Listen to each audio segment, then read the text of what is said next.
tanya, misalkan nih saya tanya sama Pak Ustadz, Pak, maknanya sunat itu apa? Coba Anda bisa jawab nggak? Kalau saya paham, karena saya kan mengerti tentang perjanjian lama maupun perjanjian baru. Saya punya kitabnya. Kalau Anda saya tanya itu makna sunat apa? Kenapa ada sunat perempuan? Maknanya apa? Manfaatnya apa? Oke, berarti kalau saya jujur nih, pengen tanya sama Kiamat ya.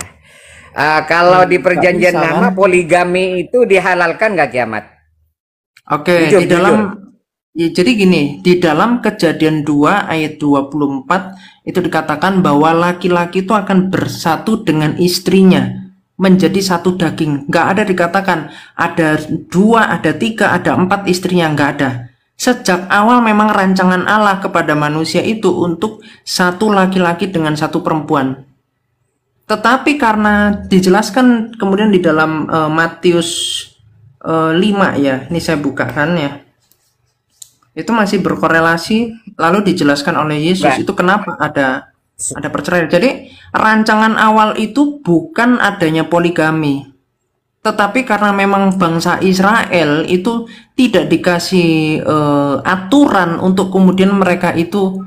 Jadi gini loh, di dalam kitab Taurat sendiri, di dalam perjanjian lama ya, Taurat Ketuvim Neviim, itu tidak ada dikatakan untuk berpoligami, nggak ada ajaran itu. ini mohon maaf ya Kiamat, berdasarkan saya pernah baca ya, Sebentar, tapi ya sebentar nggak dulu Pak detail. Ustadz. Ini saya bukakan dulu, tak bukakan. Jadi supaya supaya ini ya, supaya selesai dulu saya jelaskan, biar nggak gantung. Ini ya, nih, itu tulisannya boleh Iya ya, digeser dikit nggak Pak Ustadz? Supaya nggak ketutup. oke, Ini aku jelaskan oke, dulu oke. ya dari awal. Ya, Kejadian 2 ayat 24 dijelaskan. Sebab itu seorang laki-laki akan meninggalkan ayahnya dan ibunya dan bersatu dengan istrinya, sehingga keduanya menjadi satu daging. Nah, ini seorang laki-laki bersatu dengan istrinya dan Jadi seorang keduanya ya. dan keduanya, iya, keduanya nih, dua orang nih.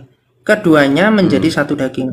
Nah, ini lalu dijelaskan ya oleh Tuhan Yesus di dalam Matius 19 ayat 5 sampai 12.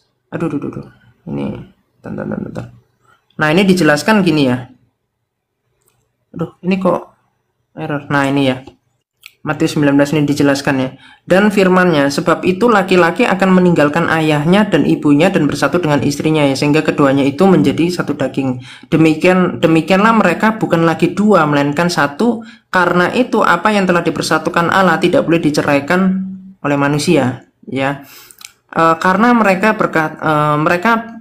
kata mereka kepadanya, jika demikian, ini para murid yang mengatakan, jika demikian, apakah sebabnya Musa memerintahkan untuk memberikan surat cerai jika orang menceraikan istrinya? Kata Yesus kepada mereka, karena ketegaran hatimu, Musa mengizinkan kamu menceraikan istrimu, tetapi sejak semula tidaklah demikian. Jadi sejak semula rancangannya itu bukan untuk cerai, bukan untuk kemudian cerai terus kawin lagi atau berpoligami, tidak. Ya, tetapi aku berkata kepadamu, barang siapa menceraikan istrinya kecuali karena zina, lalu kawin dengan perempuan lain, ia berbuat zina. Murid-murid itu berkata kepadanya, jika demikian halnya, hubungan antara suami dan istri lebih baik jangan kawin. Ya, akan tetapi ia berkata kepada mereka, tidak seorang dapat mengerti perkataan itu, hanya mereka yang dikaruniai saja. Jadi sejak awal itu dikatakan gini ya. Ini aku bacakan ayat terakhir dulu deh. Ada orang yang tidak dapat kawin, bentar, karena ia memang lahir demikian dari rahim ibunya. Dan ada orang-orang yang dijadikan demikian oleh orang lain. Dan ada orang-orang yang membuat dirinya demikian karena kemauannya sendiri, oleh karena kerajaan surga. Siapa yang dapat mengerti hendaklah ia mengerti. Jadi poinnya begini Pak. Ya, saya matikan dulu ininya supaya sinyalnya nggak putus. Jadi ada nggak di dalam perjanjian lama? sebentar dulu Pak. Ini saya mau jelaskan dulu. Sebentar dulu biar ini nggak apa-apa. Saya biar selesai dulu dia, nanti kita tanya. Ya, Kita jadi gini. Jadi sejak awal itu memang manusia itu dirancang untuk punya pasangan ya, tetapi itu hanya satu ya. Tetapi bangsa Israel ini kan memang mereka ini kan hidup dengan aturan-aturan, ya, aturan sipil, ya, dan mereka ini memang tidak dilarang untuk kemudian mereka itu misalkan seorang raja gitu, mereka memang diperbolehkan untuk punya istri lebih dari satu, mereka punya gundik, ya. Tetapi sekali lagi di dalam Alkitab itu dijelaskan untuk jangan berzina. Artinya apa? Melalui proses pernikahan. Ya, itu hukum Israel, karena kalau berzina hukumannya itu rajam. Nggak ada ceritanya bangsa Israel dibenarkan untuk mengambil anak menantu, tiba-tiba nggak ada wali, nggak ada saksi, nggak ada apa. Cuman dibilangnya gini, aku nikah Allah yang kemudian Allah yang kemudian menikahkan, nggak ada itu. Jadi bangsa Israel mereka nikah, ya, kalau misalkan itu udah dikategorikan sebagai perzinahan. Jadi balik lagi, ini memang harus dipahami dengan dua perspektif, ya. Yang pertama, rancangannya itu memang bentuk dari, jadi gini, ini harus bermula dari Allah menciptakan manusia karena bentuk kasih, ya. Seperti orang tua ingin punya anak karena dia ingin mencurahkan kasihnya kepada anaknya. Begitu juga oleh sebab itu ketika manusia itu melakukan penyembahan kepada berhala, di dalam Alkitab dijelaskan sebagai perzinahan rohani. Jadi dikatakan kamu bersundal di Mesir, artinya dia melakukan penyembahan berhala di Mesir. Karena Allah itu pencemburu, makanya relasi kita kepada Allah itu nggak boleh menduakan, mentigakan, mengempatkan, nggak boleh. Makanya sejak awal manusia itu dirancang untuk kemudian satu laki-laki dengan satu perempuan. Tetapi bicara tentang bangsa Israel, mereka belum dijelaskan bagaimana mereka itu harus setia kepada pasangannya dan seterusnya. Makanya Yesus Kristus itu menjelaskan kemudian apa makna dari Kejadian 2 ayat 24 itu tadi. Dan dijelaskan, dan gini dulu, dan Yesus Kristus itu adalah representasi dari manusia surgawi, karena dia menjelaskan juga di dalam Matius 19 ayat 12 bahwa ada orang yang tidak menikah karena dia itu karena alasan kerajaan surga. Nah, jadi memang betul pernikahan itu bukan suatu hal yang hina di mata Allah, karena di dalam Kejadian 1 ayat 28 juga dijelaskan bahwa beranak cuculah dan penuhilah bumi. Kenapa Paus memilih nggak nikah? Nah, iya, makanya begini harus dipahami. Jadi ada orang-orang yang memang dia tidak mau dia ingin fokus kasihnya itu kepada Allah saja. Jadi dia tidak menikah, tetapi itu adalah justru dia menunjukkan dia mau fokus untuk kepada Allah saja, begitu. Tapi bukan berarti ketika dia itu menikah dia tidak bisa fokus kepada Allah, bukan. Itu adalah dua perspektif. Makanya berarti ada orang-orang yang memang dia itu mau menghilangkan begini. Ada istilah di timur itu namanya ini.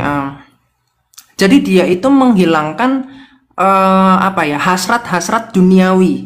Aku bisa tunjukkan bukunya sih ada. Jadi dia memang untuk dia itu tidak tertarik dengan hal-hal duniawi, tapi dia menyatu dengan Allah atau berteosis istilahnya. Ya, di dalam buku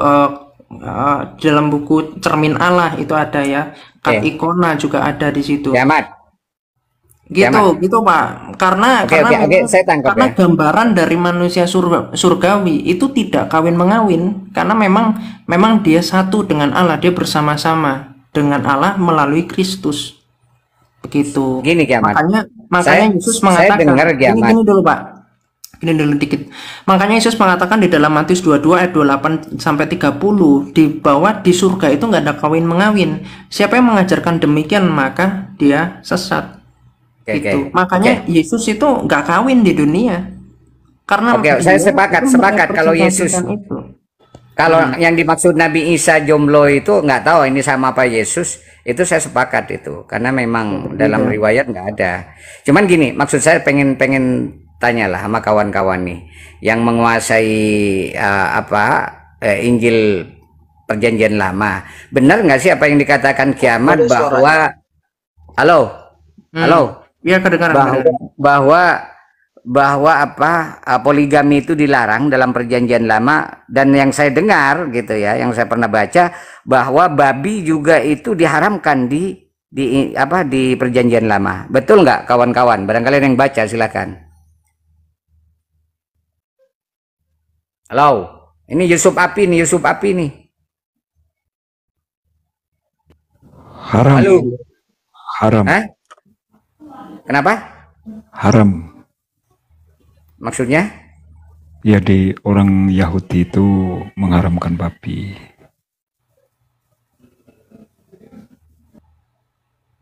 Maksudnya di perjanjian lama, di Injil. Tapi Ya, mungkin mungkin bisa Ustaz dicek Jack, aja. Ustaz Jack. Iya. Kalau perspektif begini, dia mau mengkritisi tentang poligami. Apakah poligami itu satu yang dilarang oleh Tuhan gitu? Kita lihat aja berapa bini-bininya Daud itu kan. Iya, dia Itu. raja, Pak. Jadi Loh, memang dia bukan manusia. dalam hukum, iya, ini harus tahu prinsip dari kerajaan di bangsa Israel itu. Raja itu kayak Salomo, kayak Daud itu memang mereka itu memang punya perpolitikan kerajaan itu. Zaman itu memang diperbolehkan, tetapi di dalam Alkitab itu tidak pernah diajarkan untuk berpoligami, nggak ada. Nah, Tidak ini ada kan di yang Alkitab. Untuk di mana dibolehkan keburukan berpoligami. poligami itu menurut kiamat itu loh. Sedangkan Tuhan sendiri membolehkan raja-raja itu berpoligami. Di Apa mana, yang Pak, ditulis diperbolehkan oleh Tuhan? Di mana Loh, coba? buktinya Ayatnya. Daud menikah dengan berapa perempuan dia menikah? Di Mengawini mana? berapa Di wanita? mana dituliskan itu diperbolehkan? Saya minta di mana? Ya, artinya Beda loh, ketika Pak. Tuhan Beda loh antara ketika gini. Tuhan membiarkan Beda Rasulnya, antara dibiarkan. nabinya, Beda. ketika Tuhan membiarkan nabi dan rasulnya berpoligami dan Tuhan tidak melarang, artinya Tuhan membolehkan. Logika berpikirnya begitu. Loh, kiamat. beda. Mana yang membiarkan, mana yang kemudian nanti akan dijelaskan, gitu, berbeda. Ya, itu berarti kamu nggak menggunakan logika berpikir kamu. Justru saya pakai logika di situ karena memang dijelaskan bahwasanya dari awal, dari Kejadian 2 ayat 24 itu satu laki-laki dengan satu perempuan. Di situ jelas, nggak ada dijelaskan untuk 2 perempuan, 3 perempuan, 4 perempuan, enggak. Rancangan awalnya itu jelas kok. Kiamat. Satu laki-laki, satu perempuan. Anda mau ngeyel apa? Kiamat. Saya mau Sebentar tanya dulu. ini Di sini Anda paham nggak? Atau coba kasih saya ayatnya mana diperbolehkan untuk poligami? Sekarang begini. Nah, itu Beda coba dibiarkan. data. Gini, Dibiarkan gini. belum itu bicara tentang, makanya tadi kerajaan. Anda harus tahu raja itu gimana prinsipnya. Gini loh, kalau ditanya Gitu. itu jangan balik tanya. Jadi tanya itu jelaskan aja. Kita kan Tadi saya jelaskan. kita kan Siapa yang tanya? tapi jangan menjelaskan itu kemudian balik tanya. Itu metode Loh, yang saya metode menjelaskan, debat. tapi kalau masih ngeyel, saya kasih tantangan karena tadi mengklaim, mengatakan Oke, saya membolehkan. ini mau tanya benar-benar Loh, tanya sebentar, ini. Anda ini saya lagi Loh. jelaskan tadi, masih belum selesai sama dia. Anda memotong, tapi Anda nggak paham yang dibicarakan, kemudian Anda mau tanya. Paham, karena itu tidak terlalu penting ya. Oke ya, Pak ya, Pak Sera ya. Pak Sera jelas ya, bahwa sejak awal itu dikatakan satu laki-laki dengan satu perempuan, itu jelas Tapi aturannya. begini, Jadi beda Begini, antara membiarkan dengan kemudian digenapi di dalam Kristus. Begini, Ngerti begini. Anda ya? Artinya Tuhan dalam menetapkan hukumnya itu membuat suatu diskriminasi terhadap manusia biasa dan manusia yang kategori sebagai raja. Itu bukankah suatu Kalau Anda ketidakadilan? gitu nanti Bagaimana kena Tuhan sendiri, menetapkan Pak. hukum yang berbeda kepada manusia yang sama gitu. Beda. Memang raja itu dalam perjanjian lama itu disujuti. Memang berbeda, raja dengan rakyat biasa itu berbeda. Nih ya, di dalam 1 Tawarikh 29 ayat 20 ya. Nih, saya tunjukkan ya. Jadi kalau dalam Islam itu kan yang disujuti kan hanya Allah kan, di dalam surat 13 ayat 15. Kalau dalam hukum Yahudi yang disujuti Jadi itu enggak itu hanya harus Tuhan. dipahamin ketika ditanya itu Tapi juga raja. balik bertanya itu saya ini kasih upaya dalil. ngeles. Nih ya, Itu metode aja. 1 Tawarikh 29 ayat 20. Ini berbeda. Anda mau mengatakan diskriminasi, ini gimana nih diskriminasi ini? Ini kan memang harus Jelas ya. Kalau dipakai Tuhan itu gitu loh. membedakan manusia dan menerapkan hukumnya, berarti Tuhan Nih lihat nih, berdiskriminasi terhadap manusia karena Anda jabatannya. Anda baca Gitu dulu loh. aja Pak Al-Quran. Boleh nggak sih sujud kepada yang selain Allah dalam Al-Quran? Karena nyatanya berbeda. Nih lihat nih, Raja Daud nih. Kemudian berkatalah Daud kepada segenap jemaah itu, pujilah kiranya Tuhan Allahmu. Maka segenap jemaah itu memuji Tuhan Allah nenek moyang mereka. Kemudian mereka berlutut dan sujud kepada Tuhan dan kepada Raja. Tuh, ya. Jadi berlutut dan sujud itu kepada Tuhan dan kepada Raja ternyata. Sedangkan dalam Al-Quran Anda itu hanya kepada Allah.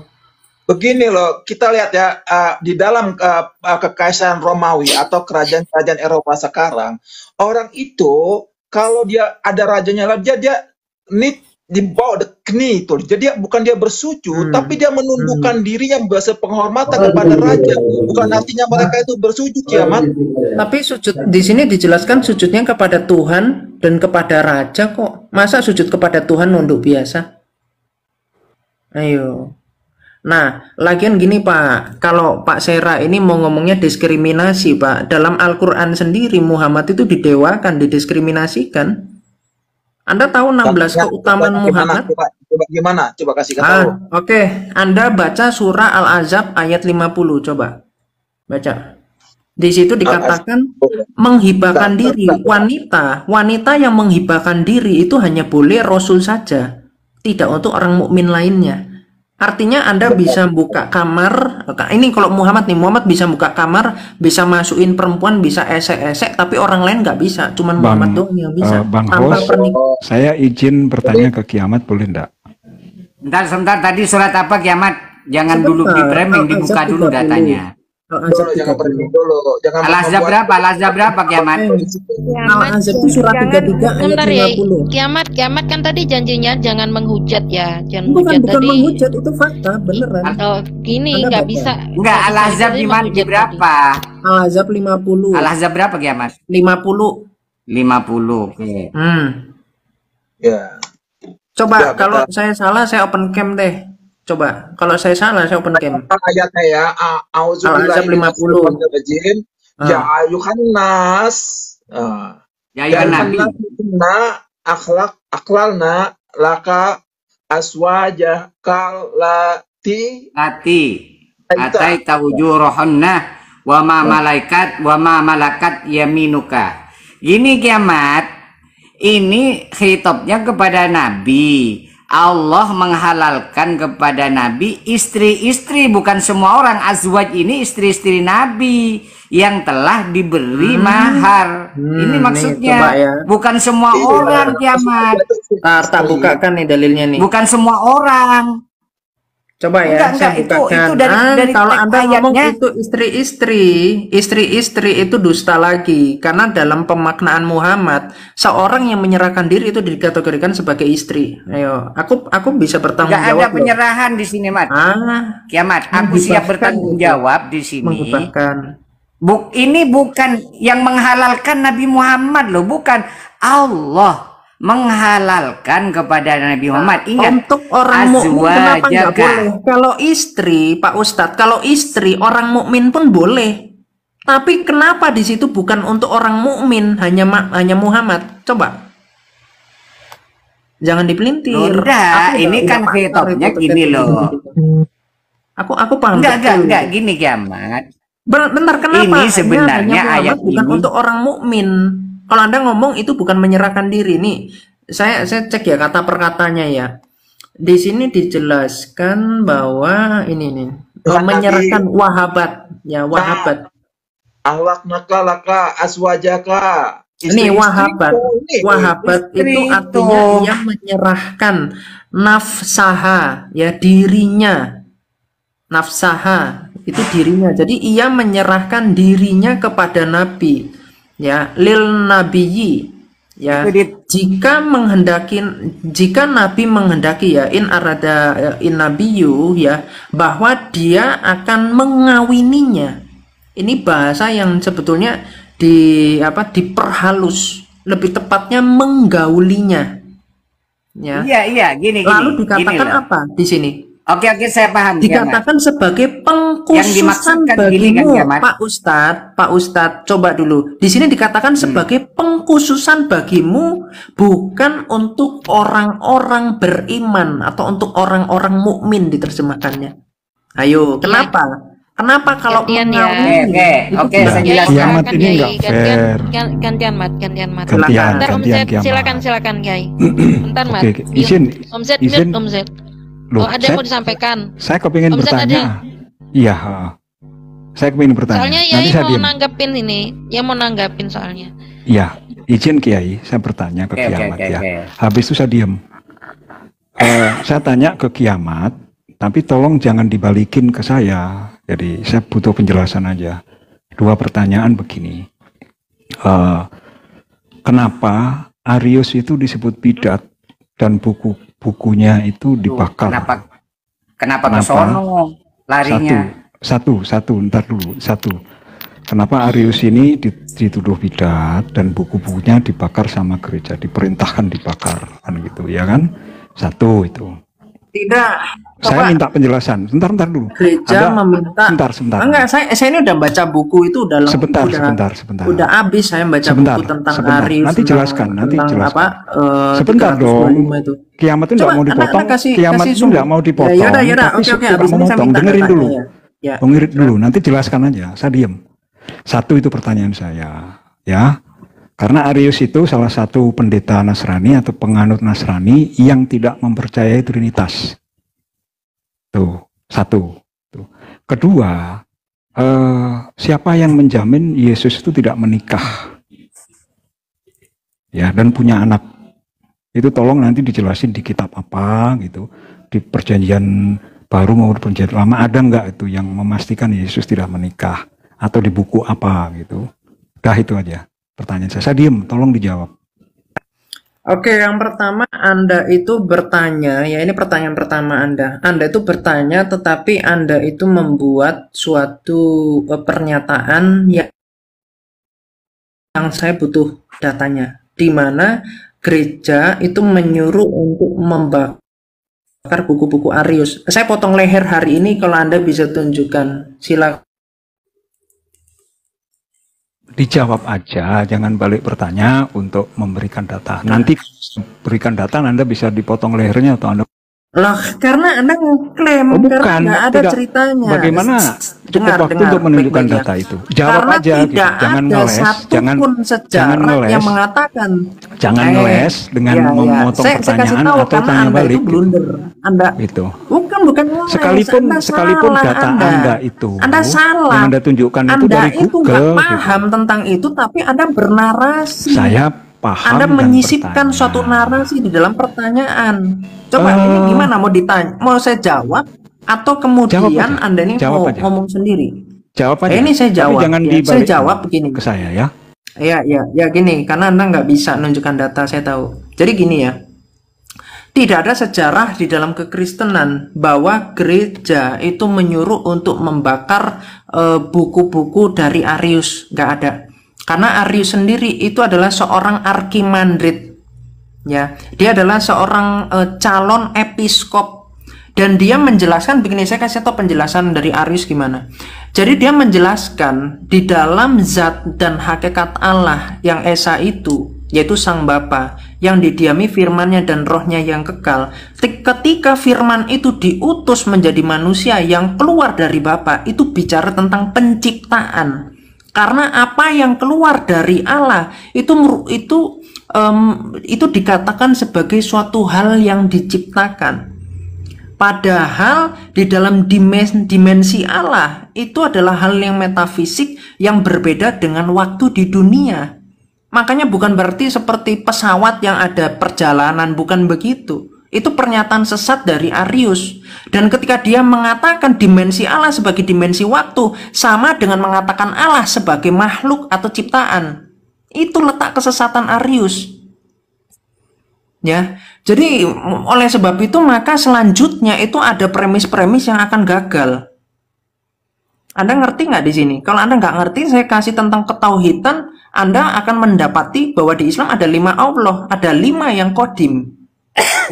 Tadi baru sebentar bahas Kiamat. tentang Al-Quran. Oke, selesai itu. Udah bingung. Om Z. Mulai. Om Z udah selesai nggak itu pertanyaannya Om Z? Oke, Nah, sudah terus yang pertanyaan yang tidak kedua membantah masih belum. apapun.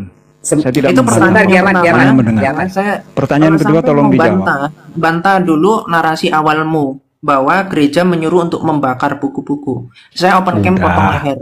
Udah Tunjukkan nanti kalau saya ada bukti Ya karena nggak ada. Anda bisa cuma open camp. ngomong kosong. Itu Saya cuma kata hanya macam-macam permainan buku. kata-kata di Komal ini yang datanya Saya terbatas. saya Silakan terlalu dilanjut banyak ngomong. buku yang saya baca. Udahlah, kau kalau ngomong-ngomong kosong sama saya Kiamat. habis Udahlah. buku saya Oke, banyak. Kiamat.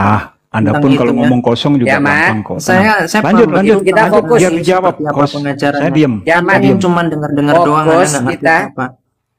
Oke. Kiamat. Ya, Aku terus ingin fokus pertanyaan saya, ya pertanyaan pada dia yang kedua. Al-Ahzab. Sebentar Kiamat, Gimana? Kiamat, Nggak sebentar. perlu dijawab Tadi, pertanyaan tadi, Ya udah, silakan. tadi surat Al-Ahzab, Kiamat ya. Halo. Tadi surat Al-Ahzab sama Kiamat itu kan apa ya, disalahpahami menurut saya, dipelintir ini. Begini ya, saya baca, tolong ya jangan dipotong dulu, dengarkan perkata ya. Jadi bahwa di sini khitabnya kepada Nabi benar.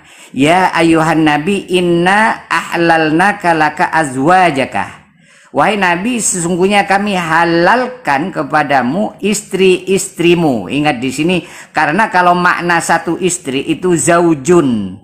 Kalau jamaknya azwaj, berarti banyak pasangan di sini. Allati yang mana azwaj itu, pasangan-pasangan itu ataita ujurahunna, telah kamu berikan mahar. Wa ma malakat yaminuka mimma afa Allah, dan juga termasuk di situ budak-budak yang kamu miliki. Di situ nanti ada banatu ammi, putri paman, dan yang lain sampai di sini yang dipahami oleh Kiamat tadi.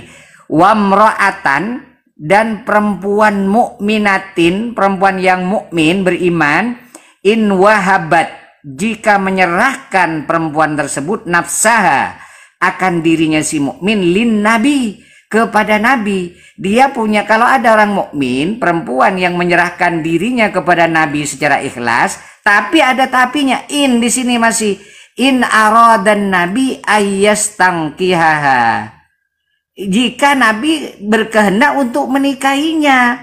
Kalau nggak berkehendak menikahinya, ya tentu Nabi nggak bakalan mau ngambil perempuan yang mau menyerahkan diri itu. Nah, yang perlu digarisbawahi Kiamat, kata ayyastangkihaha, ini berarti kalau Nabi Muhammad ingin menikahi berarti harus pakai mahar. Nggak mungkin istilah menikahi begini tanpa mahar, gitu loh. Khalisatan lak, gitu, min dunil mukminin. Betul di sini min dunil mukminin, kepada selain orang-orang mukmin. Itu Kiamat. Jadi di sini Nabi Muhammad bukan mau semaunya dewek. Kalau Nabi mau menikahinya, artinya kalau Nabi mau menikahi berarti kan ada prosedur mahar di situ. Gitu. Kecuali tidak ada kata ayyastangkiha. Tidak ada Nabi Muhammad bermaksud menikahinya. Jelas di sini kok. Perempuan mukmin yang mau menyerahkan dirinya kepada Nabi secara sukarela, tapi Nabi juga mau menikahinya. Itu maksudnya. Itu Kiamat penjelasan dari ayat itu, gitu loh. Bukan berarti Nabi Muhammad main hajar-hajar saja, gitu loh. Itu dari mana tag ya Kiamat ya? Oke, sudah ya. Jadi Oke, lanjut. Jadi harus dipahami bahwa arti dari yastan kihaha itu Kihaha. Iya. itu bukan mengawini yang seperti dipahami, ya. Karena di dalam surah 4 ayat 24 itu juga ada dikatakan mengawini. Itu maknanya bukan mengawini seperti pemahaman sekarang, beri mahar apa segala macam. Aku sebenarnya kalau mau case close ini gampang sekali sebetulnya saya. Terlalu gampang. Saya kalau mau case close ini saya bisa tunjukkan 2 dalil, selesai ini. Cuman saya mau bertahap ya. Saya akan selesaikan dari perkara ini dulu. Jadi Pak Ustadz, ini saya tanya Anda jujur, Anda jawab sebelum nanti saya tunjukkan. Yastan kihaha itu artinya apa? Ya stangkihaha itu ya menikah. Menikah itu melalui mahar. Pakai mahar gitu. Menikah, coba menikah yang bagaimana Kalau yang dalam kemudian Al-Quran, tidak, yang kemudian dikatakan sebagai kekhususan untuk baginda, tetapi untuk orang mukmin nggak boleh. Ayo, menikah yang bagaimana? Menikah yang bagaimana? ini kan Sebagai kaitannya gini, pengkhususan, Gamat. bukan untuk orang Ini mukmin. Bukankah memberi mahar itu juga semua orang Islam juga begitu memberi mahar kok, tapi kekhususan? Ayo. Ya enggak, ini saya berbicara bukan masalah ini ya. Min dunil mukmin yang kamu pahami min dunil mukminin kan? Selain orang enggak. mukmin itu kan? Saya tahu tadi Pak Kiai bilang itu mengawini itu memberi mahar, tapi kok di sini dikatakan sebagai kekhususan bagimu, bukan untuk orang mukmin lainnya. Kenapa tuh? Bukankah hal seperti itu hal yang wajar, tapi kok cuman untuk baginda bukan orang mukmin lainnya? Kalau ternyata bukan seperti yang tadi awal saya jelaskan. Ini saya masih belum cash close. Kalau saya cash close, saya kasih 2 dalil, selesai sudah. Enggak apa-apa, Gamat. Berarti menurut pendapat Kiamat, Kiamat. Berarti menurut pendapat Kiamat itu perempuan menyerahkan diri tanpa mahar gitu ya? Bukan. Ya, Saya terlalu netral di dalam pemahaman Islam ya. Saya tahu betul ini seperti apa pemahamannya. Ya, cuman saya mau tahu Pak Jack Sufi menjelaskan ini seperti apa, gitu. Kenapa? Jadi tolong kalau jawab saya dari ayat ini aja. Tolong jawab pertanyaan saya dari ayat ini saja. Kenapa di sini dijelaskan mengawini wanita yang menyerahkan diri sebagai kekhususan, tetapi bagi orang mukmin tidak boleh? Bukankah kalau itu hal yang normal, orang mukmin pun yang melakukannya? Ayo, kenapa? Oke. Jadi gini loh, ini kan kaitannya dengan apa, perempuan yang hijrah kan. Konteksnya ayat ini kalau berdasarkan asbabun nuzul itu perempuan mukmin yang hijrah ikut bersama Nabi ini. Gitu loh. Sehingga apa, Nabi itu memberikan ya keleluasaan, yang namanya Nabi pemimpin kan, diberikan keleluasaan, kekhususan. Kamu silahkan pilihlah gitu loh. Silahkan pilih semaumu. Kalau kamu mau ibaratnya menikahi perempuan-perempuan itu, gitu, enggak apa-apa gitu. Kalau tapi saya terkait dengan orang mukmin, kalau orang mukmin ya, mau seperti ya, lanjut. aku mau menikah sama siapa saya kasih mahar, masalahnya apa, Pak? Ya sebenarnya nggak masalah juga sih. Lah, kalau